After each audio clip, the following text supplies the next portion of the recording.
G'day guys, welcome to another episode of the Pumped on Property Show. Now, I'm actually so passionate about today's episode because I think the secret to life is having abundance in all forms. Like, I truly believe that you can be wealthy, healthy, have an incredible relationship, have great relationships with your kids, have friends, have a really deep spiritual relationship and live a completely full life. And for me, when I think about success, that's what it looks like. It's not just financial. It's not who's got the best business or properties or job.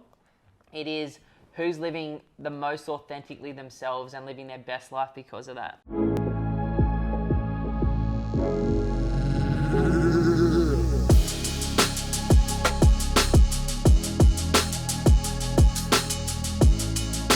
Man, I love that so much. And, me being a Libra, I'm all about that balance. And my whole... Is that what a Libra is? Yeah. It's funny, how much I actually relate to that star sign. Even then when you go into, my birth date and how much I need a good balance in my life to stay happy. And that's the way that I perceive other people as well. If I look at a successful person, I don't judge them on one facet of their life. I judge them on all. And we've got friends that are all in on spirituality, but they've got nothing else to go for it. Or we've got friends that are all in on fitness and they've got nothing else to go for it. Or people that are all in on wealth, but they've got nothing else going for them. So it's as we were talking about in previous episodes, finding the balance between all of these different aspects of your life is crucial to living a happy and a successful life. I love it, man. I think for most of us listening to today's ep, there are 4 things that we value as, Westerners. And I think one of them, and the most important one that's been taken away in the last few years, is freedom. Yeah, big time. I think wealth or contribution, I put them in the same category, is important to a lot of people. I think families and good relationships with friends and people around them is important.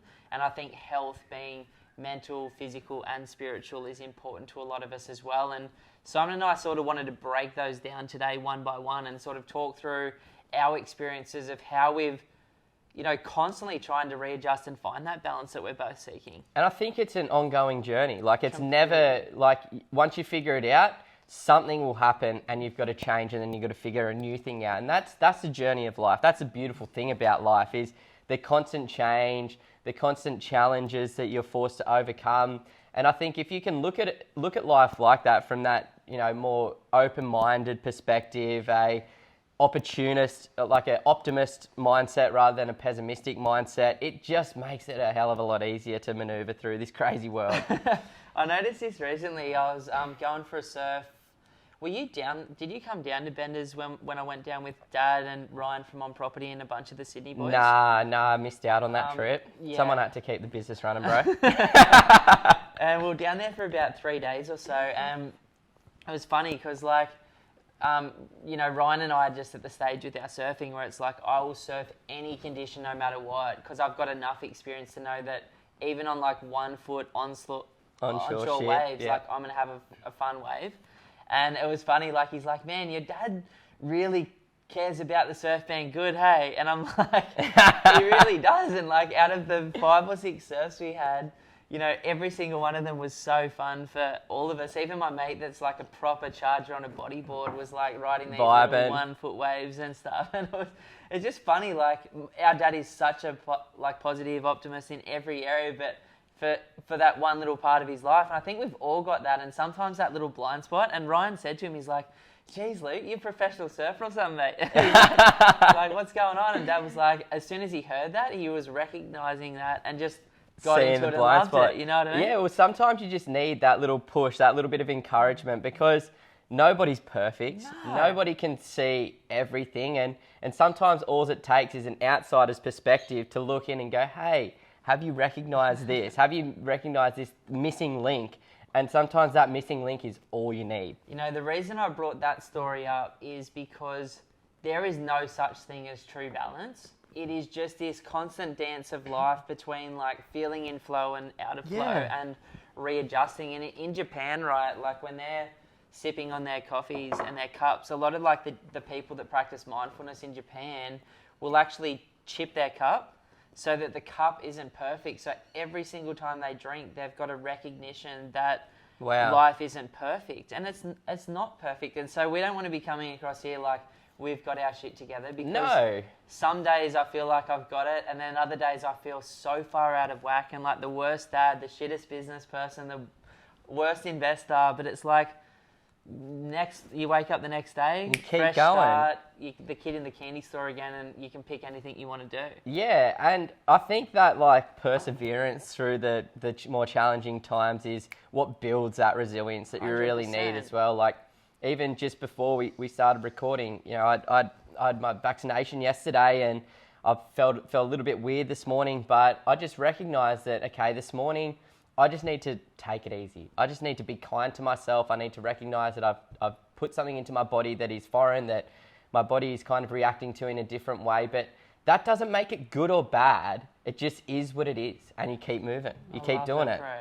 You know, I think that's the biggest part of balance. Like you were talking about this morning as well, just that voice. And you were talking about Aubrey Marcus, who we both love. And the voice can be so often, like I listened to this Indian thing recently, I've talked about on another podcast, The White and the Dark Wolf, and it's all the same concept. Like in this Western society, we are so concerned with just the positive narrative, or just the negative narrative. And it's like, what if there was just a narrative and you were just the observer of it and you weren't judging it? And it's like, I'm beautiful. Just really trying to get to that point where it's like, positive, negative self-talk, positive, negative interaction is irrelevant. It's all the way that I chemically and emotionally respond to what's going on around me. Exactly, and we can easily do it for other people. How easy is it to sit there and listen to somebody else's problems and provide them with some advice? Straight up, everyone's got the solution for my life. Like, yeah, but then you can't be that objective viewer for yourself, which is a weird thing. But I think if you can,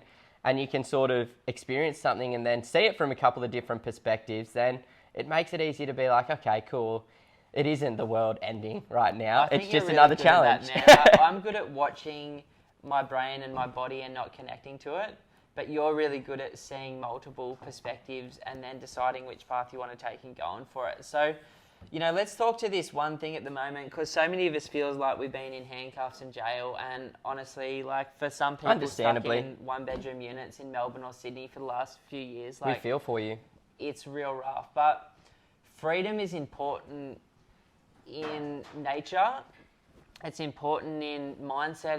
It's important in every single aspect of your life. So let's sort of talk about how we express that. Well, there's like freedom is a perception, I think, because there's all responsibilities, right? We've all got to wear hats. We've all got to do certain things to live in life. But, you know, we've all got those things that enable us to feel more free. Now, for me, definitely traveling or holidays or having a little bit of time off, just a little bit of time off for myself. So I've been able to get my work week down to 4 days per week, which gives me 3 days per week to get my shit back together, to reconnect to myself, to do those things that I enjoy doing. And then maybe twice a year, I'll organize a little bit longer holiday, maybe 1 to 2 weeks. And then that gives me that time to, you know, go experience something new. Now, I recognize that I need that as a person to make sure that when I am wearing my hats, when I am doing my role in society, I feel as good as I possibly can. I feel as motivated as I can, and I'm ready to go because I find the space for myself. I find that freedom in my life to reconnect with myself constantly, to do my hobbies, my passions, the things that I really enjoy, to constantly stay in flow while I'm working. Love that, man. Like, it's almost like every week you've got a mini holiday to look forward to. It's Tuesday, you've got 2 more days, and then it's your weekend again. And it's like, you know, I think this is something really important, right? Because I was about 4 years ago, like really in a place where I was lost. I'd achieved all of my goals, and I was lucky enough to realize that more achievement wouldn't make me any happier. And for those of you lucky enough to have that experience in your lifetime of like, more is not more anymore. What does Jim Carrey say? I wish everybody could be rich and famous to realize it's not what they want. Yeah, like it won't make you any happier or any better. And so a friend of mine and my wife said, why don't you cut down to 4 days a week? Her partner had cut down to 3 days a week at that time, and they were loving it. And so I tried it, and I felt so guilty, like so many of you guys will. You know, Simon is one of the most important people, if not the most important people in our business. And he is absolutely running the business and working 4 days a week at the moment. And it's like, if you've been able to do it with marketing, talking to thousands of people per year, running so different parts of the business, managing team members, it's like other people can. Like, trust me, like when Simon said, I want to go to 4 days a week, I was like, cool, like let's figure out how to do it. And we've slowly worked towards that over a year, and now it's there. Yeah, it's a reality, and you've been able to do the same thing. And I think it's just like, we just got told that you're meant to work 5 days a week, right? Like, it's just been the norm for so long. Since the Industrial Revolution, it's been the norm to just work your 5 days, your 9 to 5 or your 7 to 3, whatever it might be.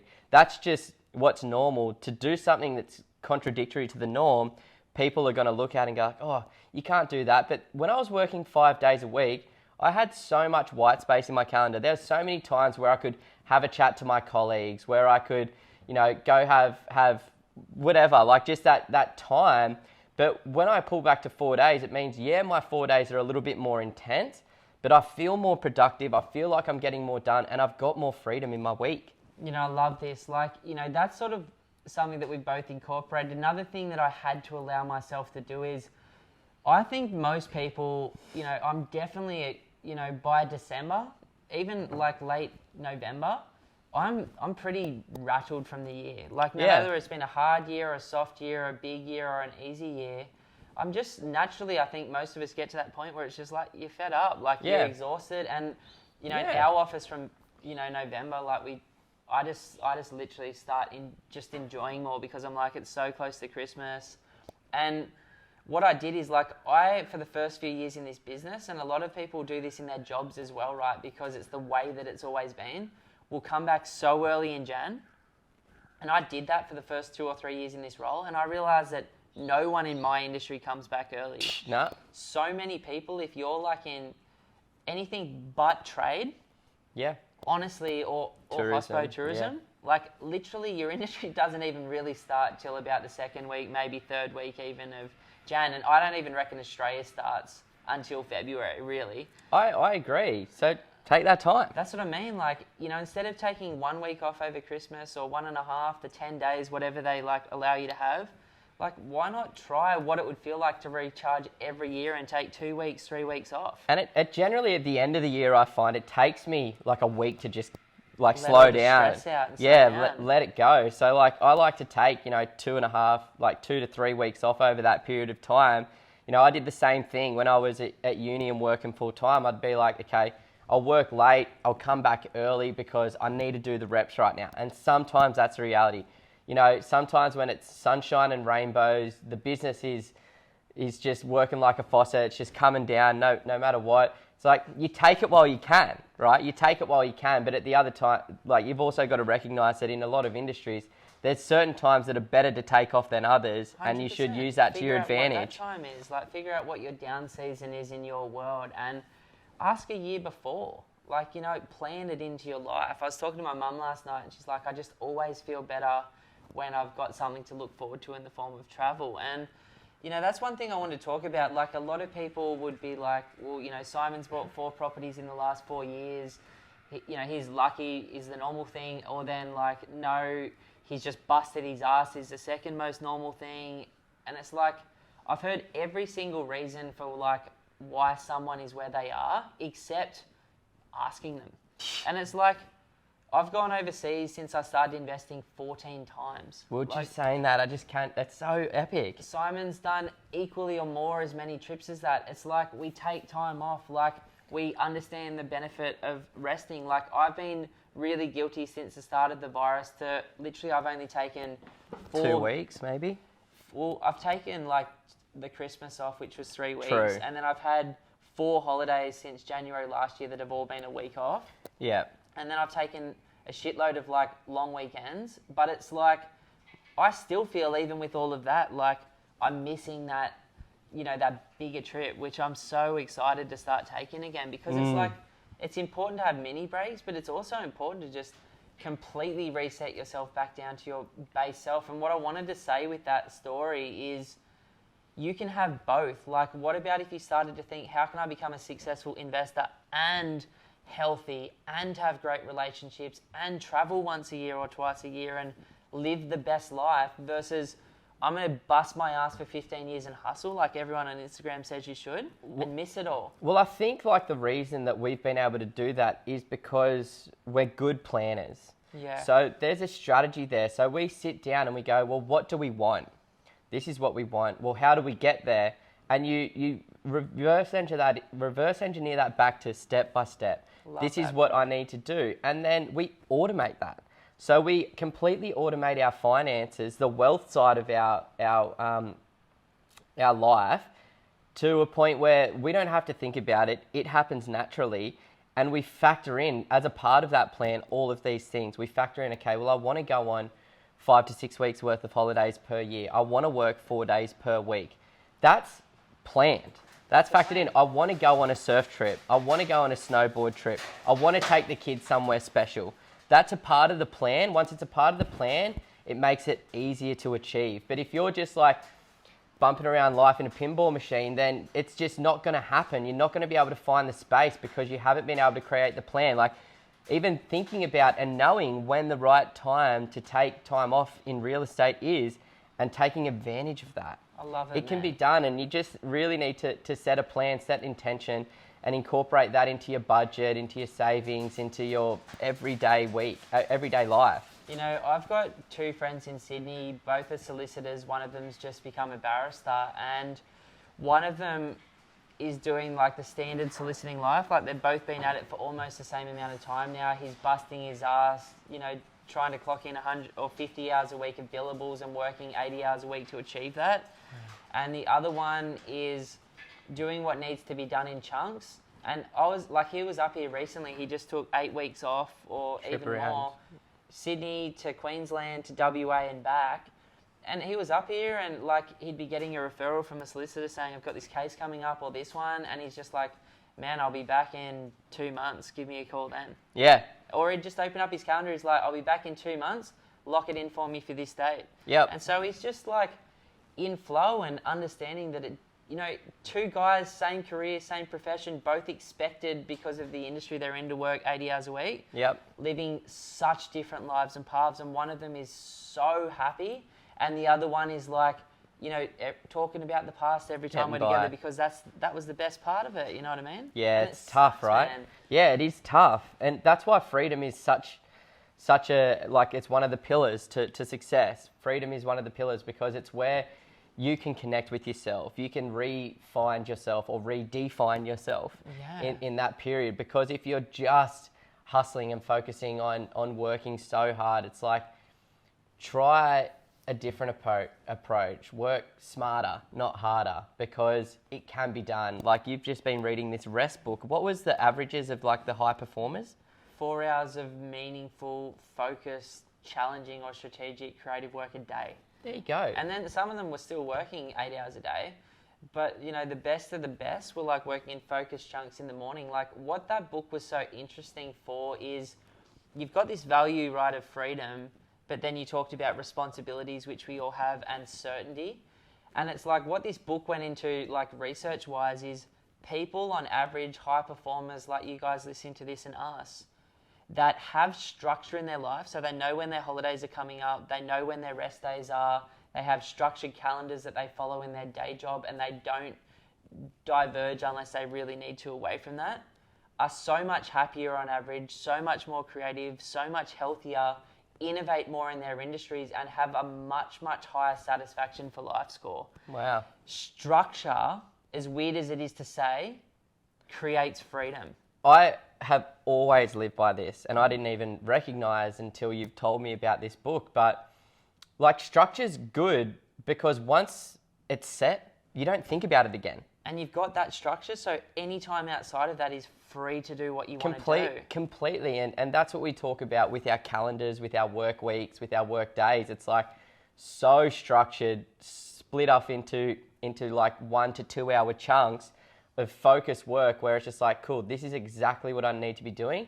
As soon as I've finished that, I can put the phone down. I can close my laptop. And yesterday I went for a run and then we did some stretches on the beach. You know, most days we go down and have lunch as a team, have a chat, talk some shit, reconnect, get back, open up the laptop, back onto the phone and straight back into it. And it's like just even that 30 minutes a day of just reconnecting with yourself, getting back into flow state is amazing. And then, you know, I look at other people sometimes will just hustle. They won't eat, they won't take breaks, they're stressed, they're finding any excuse to find the negative out of any situation. It's just like, you just need that time, that breath, that freedom to take a breath, just to relax and get back to yourself and then go out there and smash it again. I love it. It's counterintuitive, a lot of this stuff. It's like, I've had this quote on my wall for 2 years and it's like, focus on the daily decrease, hack away at the unessential. And it's a Bruce Lee thing, it's a Taoist thing, it's a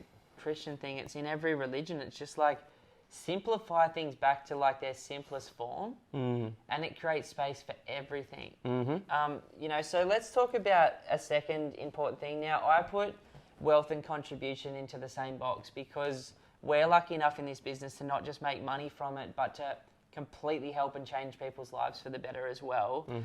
And I believe that if your income stream is tied to helping yourself, your family, and other people, that is a hell of a strong reason to get out of bed in the morning. Always. Completely different than every other job that I've had, which is just clocking in to make the money, to go and invest, to get out of the job. Yeah, it gives you purpose. It gives you something to feel motivated about.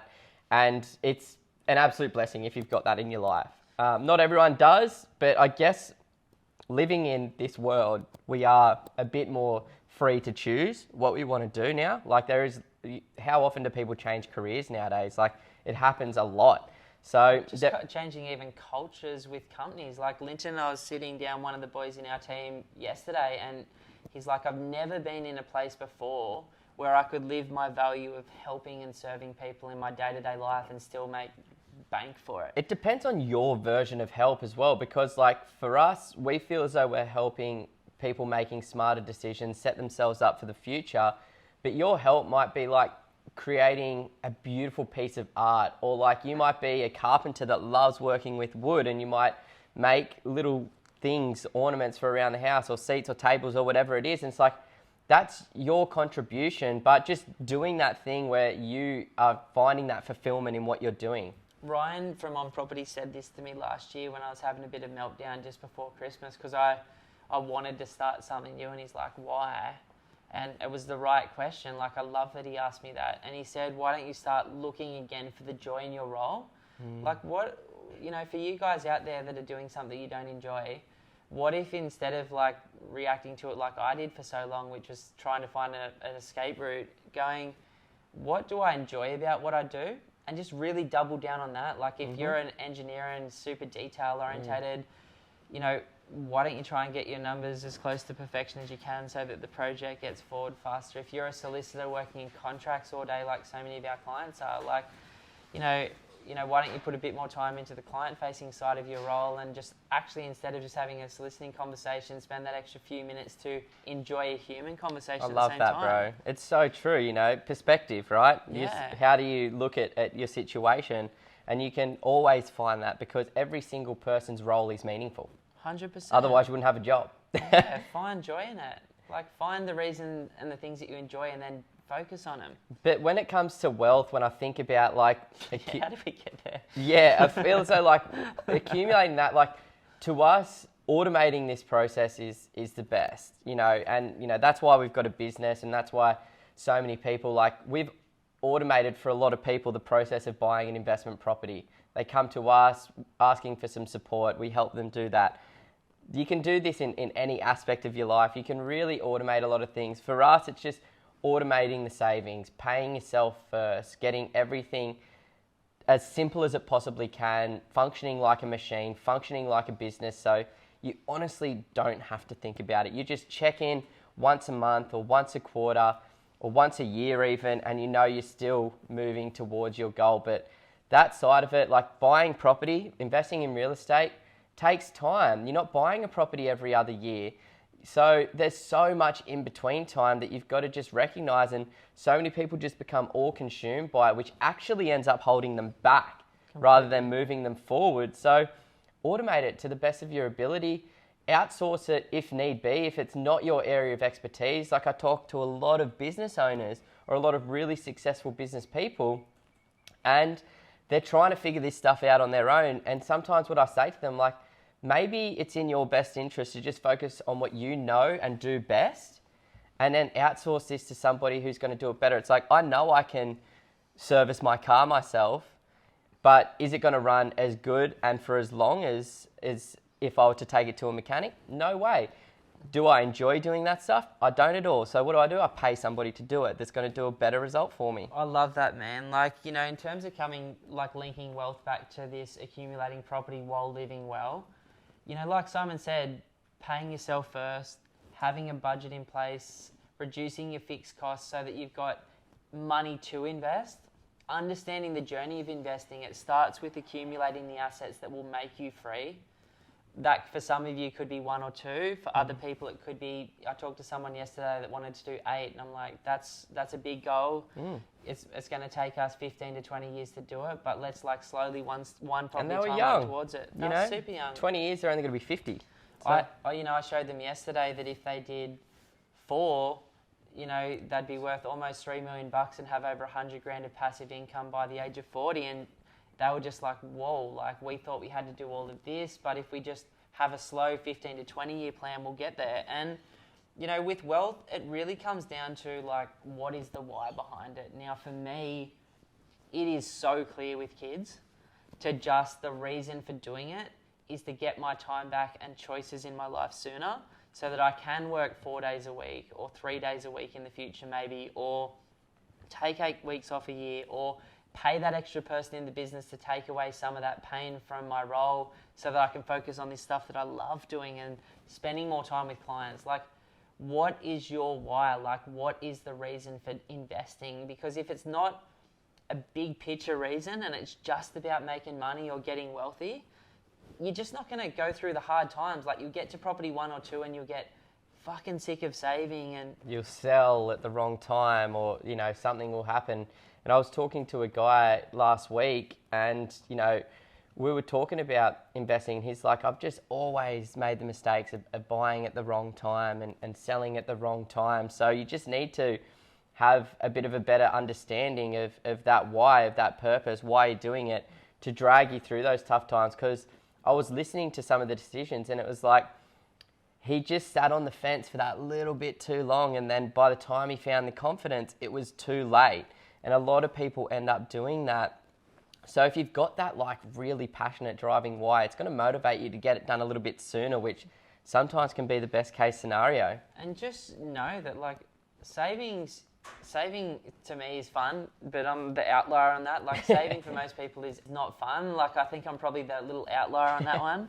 Delaying the gratification, like not having the cool stuff that some other people around you have right now, not having, you know, all of the holidays all the time, or the freedom is rough. But what if you could get there in 5, 10, 15, 20 years based on your situation from today? And like the people yesterday, like they're 27, by 42 she'll be done. Yeah.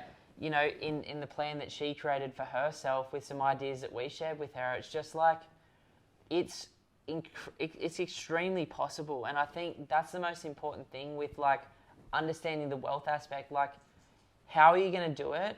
And the only goal should be to have some sort of passive asset that pays you at night, providing you an income equal to your current annual salary so that you can do whatever you want to do with your time. Now, I spoke to a teacher yesterday who wanted to work for the rest of her life. Yeah, she enjoys it. That's completely cool. But as Warren Buffett says, you will work until the day you die, whether it's for a job or for the pension, if you don't find a way to make money while you sleep at night. So what is your way?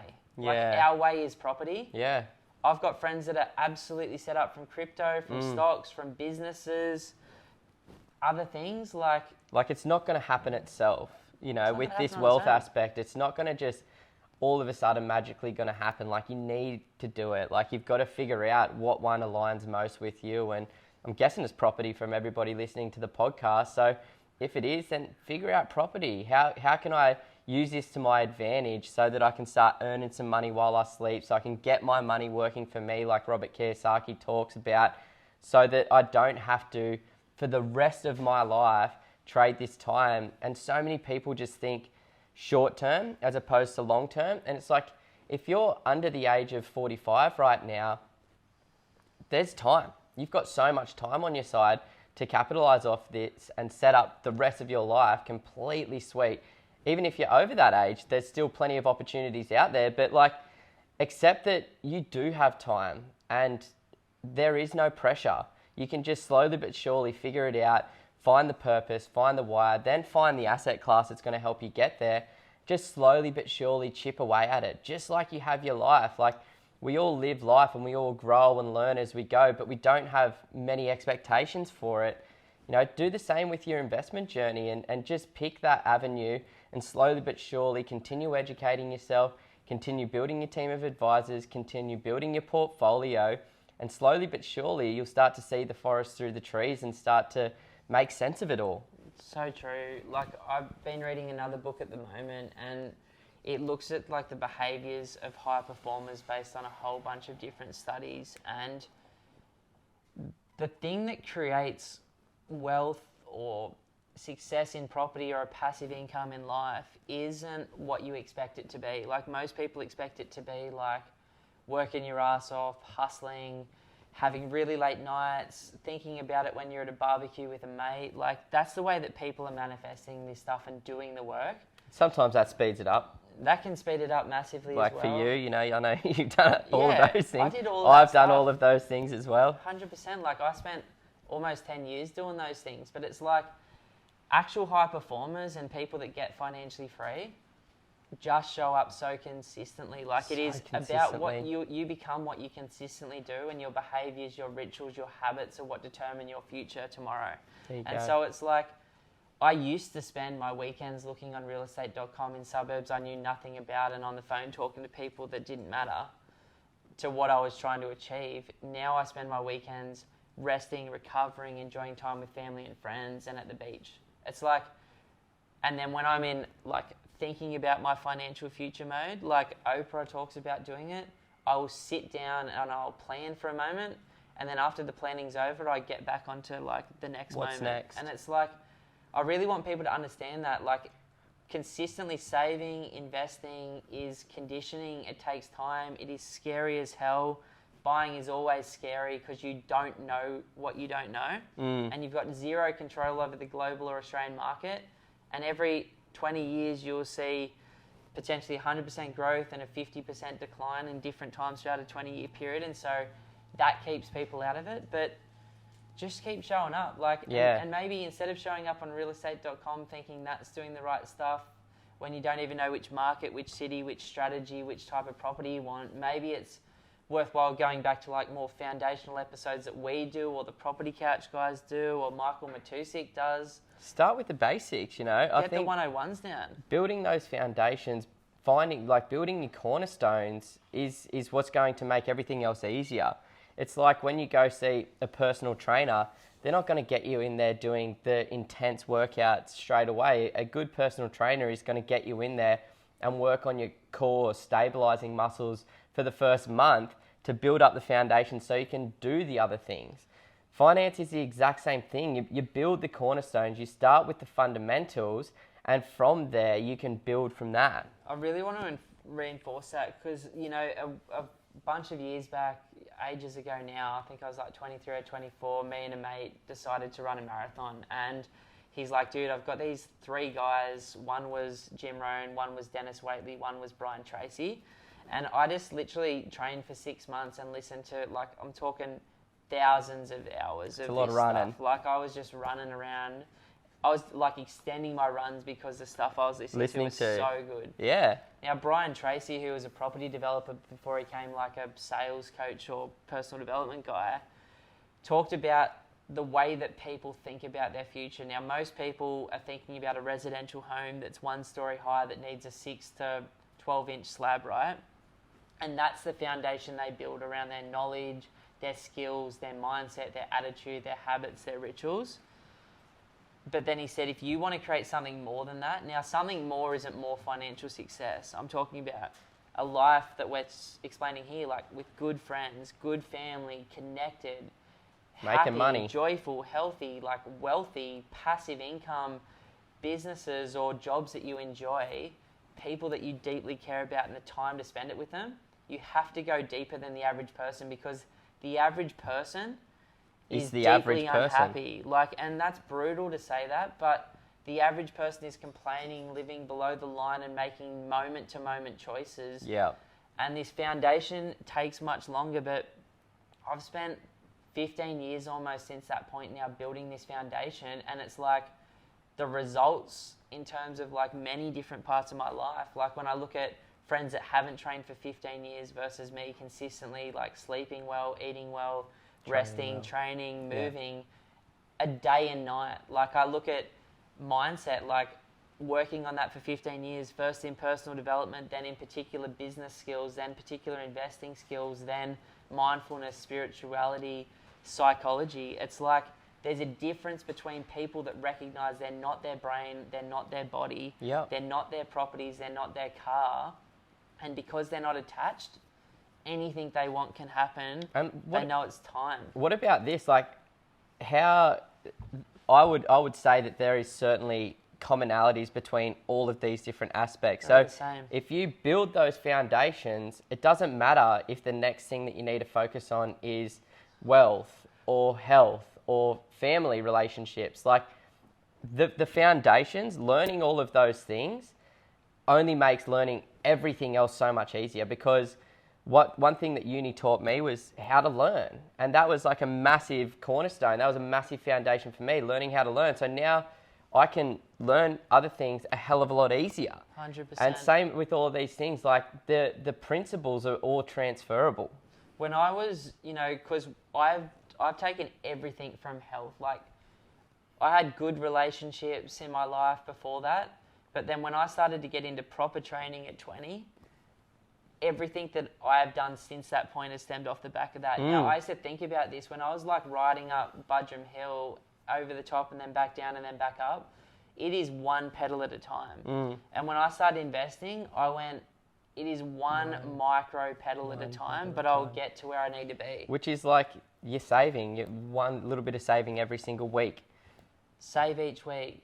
Know where your expenses are. Reduce those expenses. Automate accounts. Automate transfers. So it's like when you get paid $1,000 a week, 300 goes into your investment account. Call it that. 300 goes into your fun account. Spray it. Don't feel guilty about it. Have the funnest time with that. $10 or $100 goes into your travel account, and every year you get a $5,000 holiday. Seriously. It's that easy. It's like I used to get my boss to break it up because I was like not good at saving when I first started, because saving's a skill. Saving's something you have to build the muscle of saving. Seriously, man. I love it so much. But let's go into sort of family, because, I think finding love, having good... And family isn't just like your immediate family. It's like the connections that you have, the meaningful connections interpersonal connections that you have in your life. So anybody that brings some sort of meaning. And I think it's really important to have these absolutely nailed, because what you want to do is get time back with all of these people, because some of my fondest memories are hanging out. Like on Sunday, we just had the whole family around and our best friends to celebrate, and it was like such a nice time, like just having everybody around and everybody making that time for one another. But like, you've got to create that space, you've got to create that time, and so many people that are just hustling will cut out this aspect of their life. Like I've done it as well in the past. Like I've cut away friends because I didn't think that they were serving me in my journey at that point in time, which, sometimes needs to be done. Yeah. Like sometimes you do need to cut away the fat, but like at the same time, you need to have those people in your life to just be yourself, the ones that know you better than yourself sometimes, the people that, are going to give you different perspectives, the ones that are going to give you some motivation to continue on this path, the ones that are interested in what's going on as well. And it's just really, really nice to have that aspect of your life absolutely nailed. 100%, man. Like, I completely agree, because like I always put my family at the center of everything, and I think most parents will. and then trying to be healthy and trying to have a business and an investment portfolio as well. One of the things that I'm really guilty of in the last 5 or 6 years is like it was easy until I had my third bub, and then when I had my third, it wasn't as easy to go, hey Lisa, I just want to go see the boys for this full weekend, or I'm going to fly down to Sydney, because like flying down with 5 people is like a $2,000 trip with a car, and then it just got like more difficult. And when it got a bit more difficult, I just doubled down on the wealth thing, because obviously my expenses with schools and stuff at the same time were going up. And it was only like really recently that I realized that like if I don't pick up the phone and show up a little bit more, like I'm going to lose the most important part of my life, which friends and family are like it. These are the ones that'll stick through. These are things that make life rich and full, like friends to travel with, friends to surf with, friends to train with, like people to catch up with when you feel like having a barbie. And, you know, if you're like me that's going through that phase of life where like you've been guilty of neglecting that, like it can be pretty easy. Like you'll have lost some people because of that, but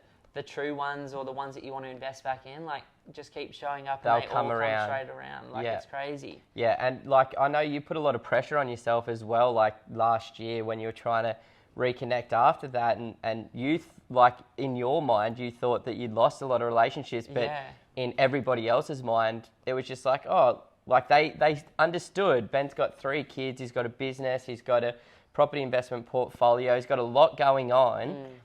He just needs some time, he just needs some space, and he'll come back around. And the true friends, the ones that you want to be there, are going to recognize that and are always going to be there for when you are ready, because life is about different stages. And when you've got 3 kids under the age of 7, it's like, well, that's going to be like 90% of your life. You know, for me, like relationships and meaningful relationships, most importantly, is like at the center of everything. And up until I was 24, like my friends were absolute family. Like I lived with the boys, like where we grew up in the south side of Sydney, like you just have a group of like 10 to 30 people that you see every week.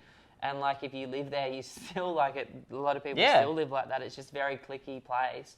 And transitioning from that into like chasing investments and businesses and having a partner and a family and having the responsibilities, sometimes for me, like I can find balance in a lot of areas, but if that part isn't there, I don't feel it at all. And so like I overcompensate by putting pressure on myself, but it's just remembering the things I was saying at the start of this around flow and balance and not being too hard, and just recognizing that there's time for all of these things, you know what I mean? Definitely. And what I've sort of implemented into my life, and I actually learnt this from Jay Shetty a while ago, but it's having people in your life for different parts of your life as well. Because a lot of people expect a lot from specific people, and sometimes that person isn't the right one to go to for that. So like for me in my life, you know, I've got my family, who's my family, that are always going to be there no matter what. And I can talk with them about absolutely anything. But then I've got like my friends that are really passionate about investing and business. And, you know, sometimes I'll have that group of friends around, and it's just like really powerful, really meaningful conversations about business and investing. But then I've got my mates that I like to talk about sport with. And then, you know, I don't expect the guys that I talk about sports with to generally understand talking about the investing and things like that. And then once again, I've got like my spiritual friends that I'll be able to talk with them about those types of things. And it's like, and then you got your partner who you can talk about different things as well. It's like, I've got people in all of these different areas of my life that I can go to for amazing, meaningful conversations where we're all lifting one another up and motivating and sharing different opinions, different perspectives and pushing one another. But I've recognized that if I'm hanging out with my guys that, you know, enjoy partying, that are, you know, just sort of at that stage of their life, I know that I'm not going to, if I'm feeling super motivated, wanting to talk about investing, I'm not going to get that from them. So don't expect that you're going to get that from them as well, and have like the right friends in the right areas for the right reasons. I love that, bro. Like, and I think that's something that we try and, you know, expect a lot from one person, when in reality, like, we're all complex. On different days of the week, you show up as a different version. Like, I know on a Monday, I'm very different Ben to like a Saturday. Yeah. You know, not because I want to be, but because I've got to do a detailed team meeting, have a laugh there. then back-to-back client calls, and then think about my week and check in with everyone. And it's like, those things make me sharper than I want to be, but then a necessary evil, as everybody knows that like is in that sort of stage of life. And it's like, for family, for me, and I suppose why accumulating properties has been so important is I can drop my kids at school. Like, I can go to the sports carnival on Friday because I want to go and see it. I could go to the cross-country carnival. Like, I can take in my calendar for next year already, every single one of the school holidays, there's 7 days blocked out. So, like, I want to take my holidays when my kids are on holiday so I can spend that meaningful time. Like, Christmas is already booked out for us up until the end of 2023, like 2022, 2023. We've got our calendars set. Like, it's like the reason for doing this work, you know, generally, like, honestly, for most of us, it starts with like, I want this or I want to run away from that. But once you get past like ego driving it or fear or the future, it's like the reason you're showing up and doing this shit is to have friends that you care about, to have family that are there for you, that you can actually show up for them. Like, if you were raised in a home where your parents were always around, amazing. But if you were raised in a home where like they weren't there as often, because they were just doing everything they could to set up your life, like, how cool would it be if you could set up your kids' life plus be there with them for those big events and that meaningful time, and figuring out what each of your kids' like languages were, and then worked with them around that. Which I think is achievable for most families out there. It's just about changing your perspective and changing the way that you view all of these different things. The most important thing about a financial life cycle is you accumulate, then you consolidate and pay off debt, and then you've got ultimate choice at the end of it. But what's important is after you've accumulated, as soon as Simon accumulated, 4 days a week. You know what I mean? Like, as soon as I accumulated, 4 days a week, like 6 to 8 weeks off a year. Like, an immediate choice to earn less money. Like, we've got an incredible lucky business where like sometimes we can get 100, 150 people a month reaching out, and we're only taking on the smallest number. Every single person that I talk to that hasn't seen the other side of like more is better is like, just do more. Like, why wouldn't you put on another 10 staff members and bring on 50 people a month? It's like, because I want to live my values, and my value isn't just more money. And we figured the values out. Like, we sat down, we've meditated, we've thought about the life that we wanted to live, we've written down our goals, we've written down our values. We constantly come back and check on these things, and we're in tune with the way that we feel. So if we feel bad or anxious, it's like, why do we feel bad or anxious? Well, it's because we've been doing these things. Okay, well, does that allow me to live in line with my values? Yes or no? Like, it's such like a, you know, just one of those tables that you see where you've got something at the top and it's like, yes, no. And then you're just trying to find that little path, and it's just constantly checking in with yourself and looking at these different parts of your life and figuring out where you are. And sometimes you recognize, you're like, okay, this is a hustle period. This is a go mode. And it's like, okay, I know I need to focus really heavily on my wealth right now because I need to start focusing on this. And you might be all consumed with that for 6 months, 12 months, 2 years, hopefully less, but you know, however long it takes you to get there. But then you got to recognize, don't just get caught in that. Find the space for these other things as well, because they're all just as important as one another. And if you just go all in on one, it's going to be harder to get the other things back. So just spend that time and be mindful of the decisions that you're making, and be aware of the way that you feel, to constantly check in with yourself to make sure that you are on that right path, that you are focusing on the right goals, because we could easily go bigger, but I know bigger isn't going to make me happier. I know that if we just keep doing what we're doing, helping great people do great things, but then also living in alignment with our own true values and achieving our goals, it's a bloody awesome life. It's an incredible life. I know that, like, yes, I'm happy to earn this much money. I'm like, yeah, I could earn more money if I wanted to work harder, but I'm happy to earn this level of money and have everything else, because everything else is just as important as the money. Like, but we live in this society where it's like more is better, more money, more things, more material objects. And it all just means less time. But time is the most precious thing that is the only finite thing that we have, right? Like, we all got an expiration date. It's like time should be the thing that you're chasing the absolute most. I completely agree, man. Like, I've been seeing a psychologist probably once a month for the last 4 years almost now. Yeah. I literally call him like a business coach now, because all I do is just unload my thoughts about the business, and then he helps me. Like, and what we talk about is like, you can, you know, like when you consistently do mindfulness work or psychological work, it's like you're just there to mow the grass. It's just like you just mow the grass. When you first start that work, it's like there's weeds and like it, but once you get to the point where you're just mowing it, or we talk about the pendulum swings, like when you start the work, the pendulum swings are rapid. You can notice like the minutest little changes. Like I've got some triggers now that I know, like if I'm doing these 3 things, I'm aware that they are early stage signs for me to be aware of, like, hey, some anxiety's coming on and these are behaviors. Right. And then it's like when I'm feeling good, I've also got some things that I know make me feel good.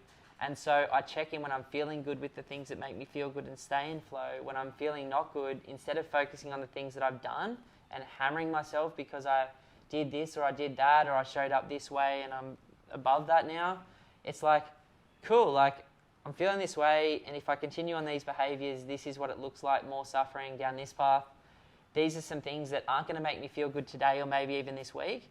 But if I do these things, I will end up back in a joyful state at some point down the line. I don't know when. And that's like true mindfulness right there. And I think, you know, having that mental stability makes this everything so much easier. Like, you know, when we move to the health aspect and we're talking about mental health, we're talking about mindfulness, like I just can't even...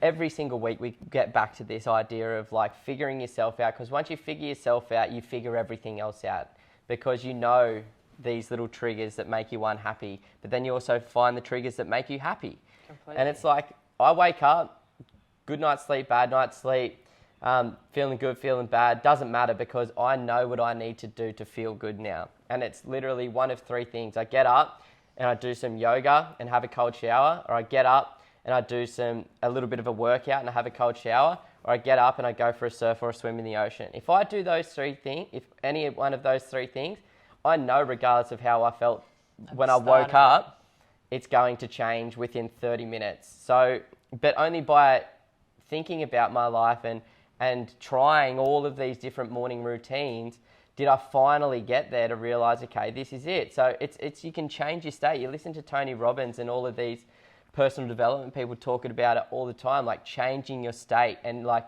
being able to change it. If your emotions can spike and change all of a sudden, you can do that because you're doing it. So if you're like all of a sudden like feeling awesome on top of the world, there is some trigger that's created that. Or vice versa, if all of a sudden you're feeling really anxious and stressed, there's a trigger that's actually made that happen. So if you're a little bit more mindful, then you can identify that trigger and you can harness that. You know, you can harness that emotion and then implement that into your life. So, you know, when you're feeling down, you can make yourself feel better.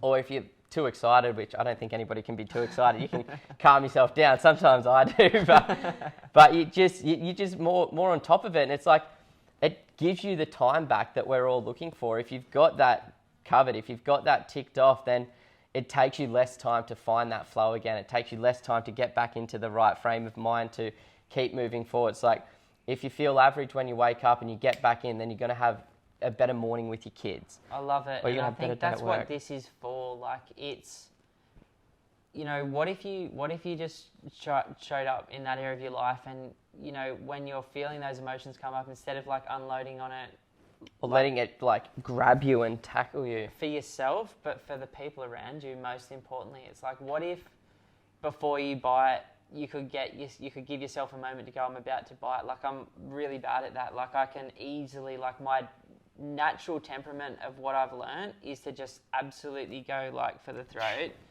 And it's like, but what mindfulness and meditation has given me is a moment between it. Like, I heard something recently that I loved from Russell Brand and Jim Carrey, which was, hurt people. If you cannot love yourself, then you're going to just sabotage every single area of your life until you learn to do it. And like, it's so that true. Transition straight from family and relationships with colleagues and in the business and within your household straight into health. Because like, you know, what if you weren't so hard on yourself? Like, the whole world's going to be hard on you. And that's freedom. The way the world is. Like and freedom. Because, like, if you're trapped by yourself, if you're trapped by yourself, then you don't have that freedom because there's no quiet time. There's no alone time because you've constantly got this negative self-talk. What if the next time you do something amazing, like that voice in the back of your head wasn't saying that was amazing or that was bad, it was just like, well done, moment's over, move on. Like, what part if of the process. The next time you're beating yourself up about something that doesn't matter, that's linked to something from 1,000 years ago in your memory bank, like, it wasn't good or bad. Like, what if, you know, you like literally, like, one thing that I've been doing after reading this slow book was looking at myself it was Untamed, actually, looking at myself in the mirror in the morning, in the eyes. There's a little dog here that I'm patting.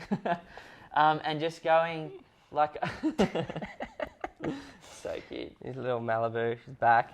Like, I love you, I respect you, and I'm grateful for everything you do for me. And, like, it's actually confronting to look at yourself because your mind just, like, plays all these weird games. And the book said, like, focus on saying kind things to yourself. Like, little things, like when I'm brushing my teeth, I'll be like, I'm just so grateful for you. Like, I'm so grateful for all of the hard stuff that you've been through where you've had my back. And it's like, it almost makes you cry. Like, it's so moving. We can do that. Like, we can. It's weird stuff, but it's good. Yeah, it's cool. Like, I'm just thinking about myself and I'm like, I haven't been doing that. You know, most times I don't really like looking in the mirror because most times I'm going to pick out something that I don't like. Oh, your eyes look a little bit tired right now. Oh, you know, your hair doesn't look that good. Oh, you know, you can tell you've had a couple of beers this week, can't you? Like, it is negative talk. And I'm like, so I kind of avoid doing that. But it's like, change that. Like, not just looking at your whole body, just literally like immediately change yourself. Change that because that's just like, that's negative self-talk. I don't need that in my life. No, and it's like when that talk comes up,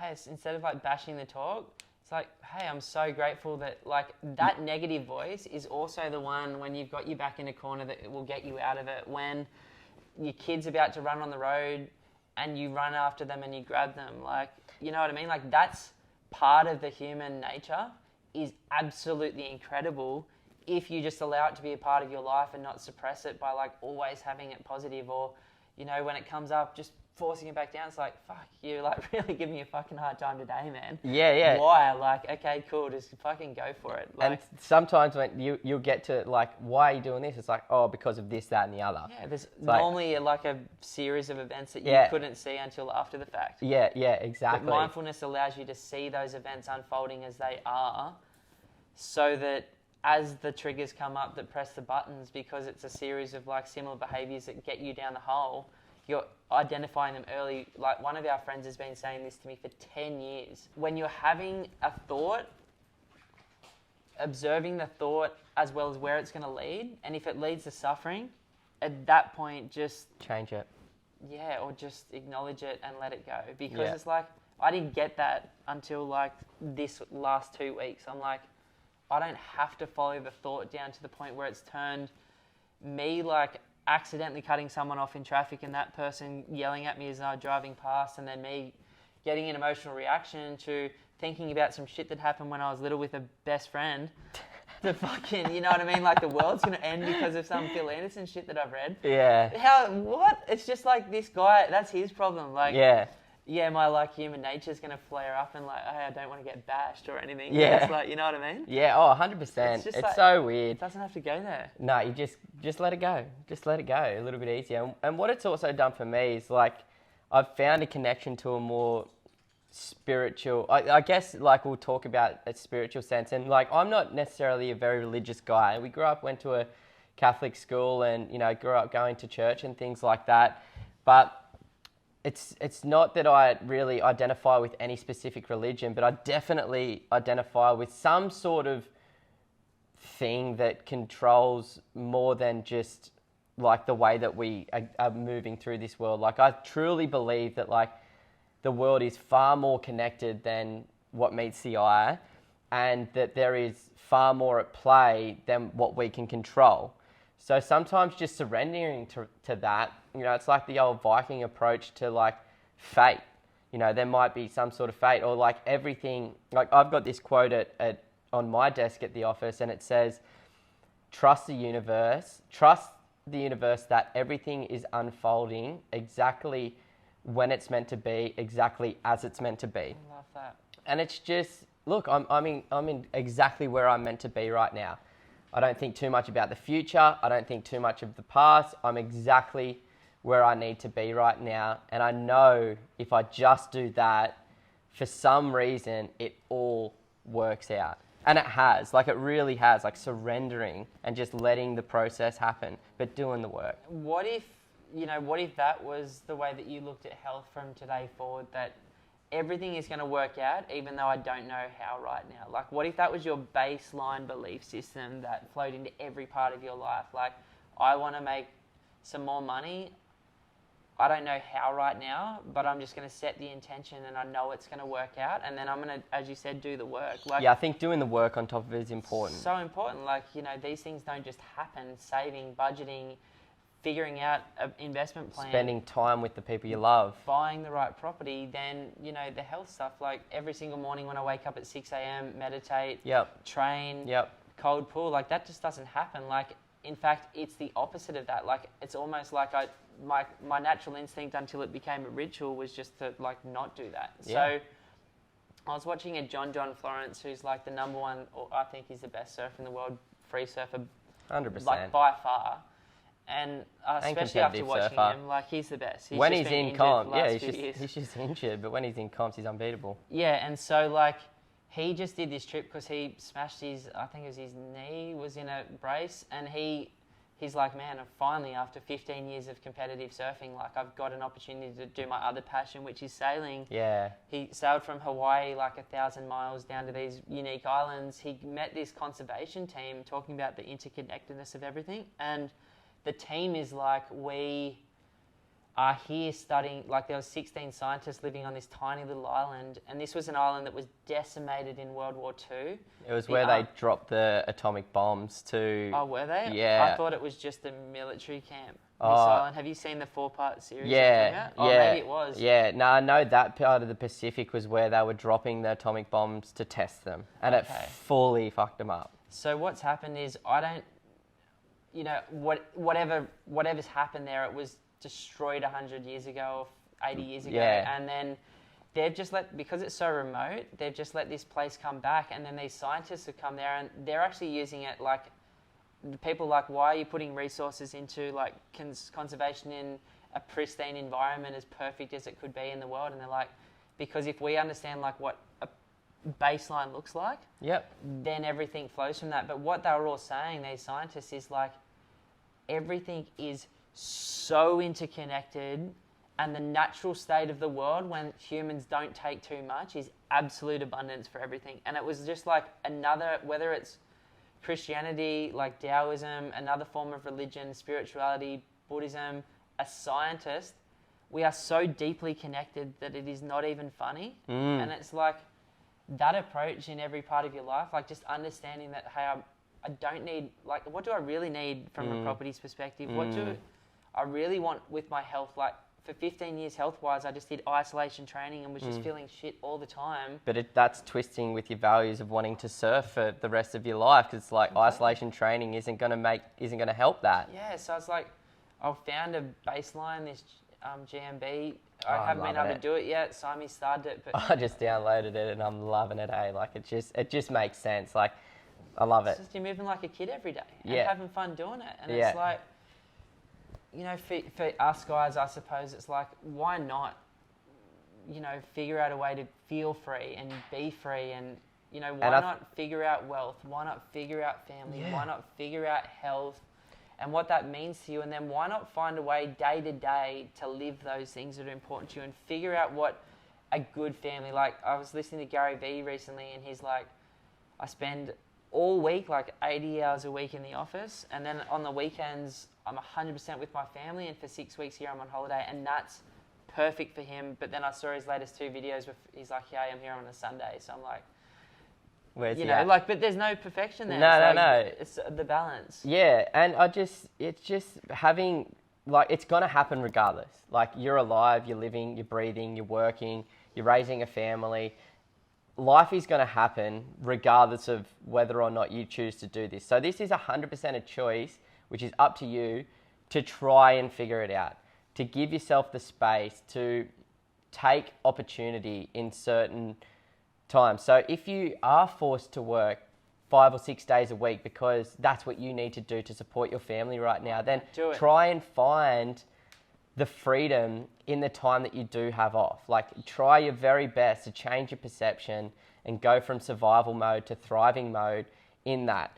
With your wealth, like, have an intention, have a plan, know what you want in life, and don't over or underset expectations. You know, just like having that perspective, like, I want 8 properties. Well, hang on a minute, do you need 8 properties? And then figuring it out from there, because like that might be overwhelming, the thought of going for 8 properties, but then once you realize I can be in the same financial position with just 4, then that might just be that one little thing that's like, oh, I can do this. Do 4. Completely changes it. Same with your family. Cherish the time that you get with your loved ones and the people that you want to spend the most of your time with, and, you know, find that opportunity to continuously connect with them, and know that, you know, if you have lost contact with some people, that you can get that back with the right people. No doubt about it. It will happen. And same for the health. Like, just put in the reps. Like, we didn't really get into the physical health side of things, which I think is equally as important as everything, because it's a release of endorphins. You feel good.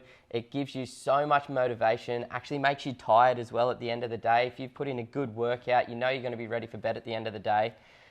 So, like, incorporate all of these things into your life and stop finding excuses to not do anything, and start finding excuses to do these things, because they will make your life better.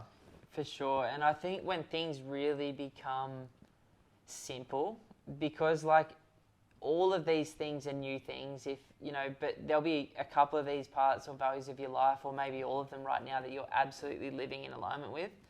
Incorporating one tiny thing at a time for 15 years will completely change every part of your life. Like, I was recently chatting to my dad, and he said, we're sitting on the beach actually, and he's like, he was just talking about the past, and he said, I kind of regret, like, he's like, I saw you surfing today, I think we're at Green Island actually, and I was just getting waves, I was having fun in the water like we do, like we're chatty when we're in the water. Yeah. Or I am. Like, if someone's got a good wave, I'll be like, yes, or like... We're always vibing. Like, even if it's 1 foot onshore, someone does a sick turn, we're like, you! Yeah, and, you know, because we surf with friends a lot, like, it's just the culture. And I was in the water, I didn't know anyone, but these guys were getting fun waves, and I was having fun, and because I was stoked for them, they were letting me get waves at their home break. And Dad's, after we were sitting on the beach, he was having a beer, and I was just there, and he's like, man, your surfing at the moment is just so in flow. This was like when I was surfing a lot, because I haven't been up to do shit. And he's like, you're having fun out there in the water. And he's like, I do regret now, like he's 66 something. Yeah, 66 in a couple of weeks. And he's like, not surfing as much. And in my mind, like, it's 66 is young. Yeah, in 66, I'm like, Dad, you could surf till you're 80. Like, he's in such good health. He could keep surfing forever just with a board change. But it's like, I started to think, like, that was what started to derail me with a few other things about, like, I could easily be the type of person that's like, more business, more properties forever, because I'm a goal seeker. Yeah, you're an ambitious dude. And nothing wrong with that. But I'm like, what if I pretend that I'm Dad's age now, and I'm sitting here with Cove, my son, and I'm like, I regret not surfing, not being in the water water with him, because I wanted to, like, make another zero in the bank. And yep. I just went, shit, like, it's like actually just completely changed my values perspective. And then having this injury and not being able to, I'm like, the beautiful thing is having that now, because that's gonna happen. That thought's gonna happen. Gets there, right? There's gonna be a stage in your life where you look back and there's gonna be some sort of regret. If you can have that, like, that thought of the observer, of the observing self, you can picture yourself there, and you can change that now. Yeah, like, what would it look like now? And I think a lot of you guys that are my age, like, I'm 36 now, I think it's a natural point to, like, take stock. Like, the 30 is, like, it's, for me anyway, like, 20 to 30 was just all fun, no real seriousness, even though I had kids and a business and stuff. Like, I wasn't treating anything as seriously as, like, when more responsibility jacks on.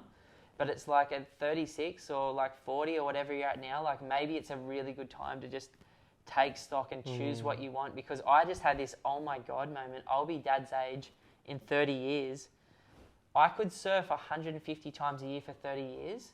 My surfing at 60 could be better than it is now, theoretically. I would say it could be, yeah. Like, I was watching, like, Rob Machado the other day, who's 50 almost, and he's shredding. Yeah, looking as good as he ever has. Like, I was watching another guy, and I'm like, it is all perspective, but it's like those guys just went, that's my thing. And I finally got to that point where I just want to move well and surf as my main thing. And it's like, oh God, everything drops away. Yeah. Like, it's simple. Man, I just love that, like, you can have it all if you want. Like, you can have it all. It's just changing that perspective and having a bigger picture view of all of these things. But I love it, man. Like, this has been a privilege to sit next to you. Like, that's such an epic podcast, man. You're just so on fire right now. I love it. Thanks, man. I love it as well. I just love talking this stuff with you because we're growing every day. Yeah, we're like, we're not perfect people, and we're still constantly changing and constantly doing the work because it is all a constant change. Like, there's no... It's the only constant. Yeah, it really is. So, we're constantly doing these things, checking in with ourselves, and,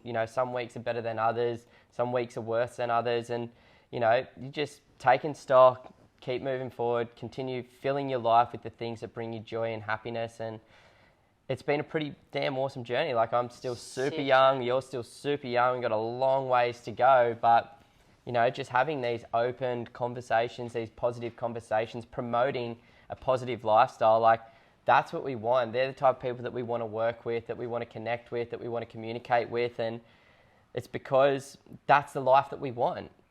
It's the life that we want. I really want to say this, like, I'm just so grateful for the people that work with us, man. Yeah, like, seriously, you guys, thank you so much. It's been amazing. Full-on legends that are listening to this that we've worked with, and the people that will work with us in the future. Like, I can't wait to meet you and become friends because, like, it's so nice working with people that values align, that, get that.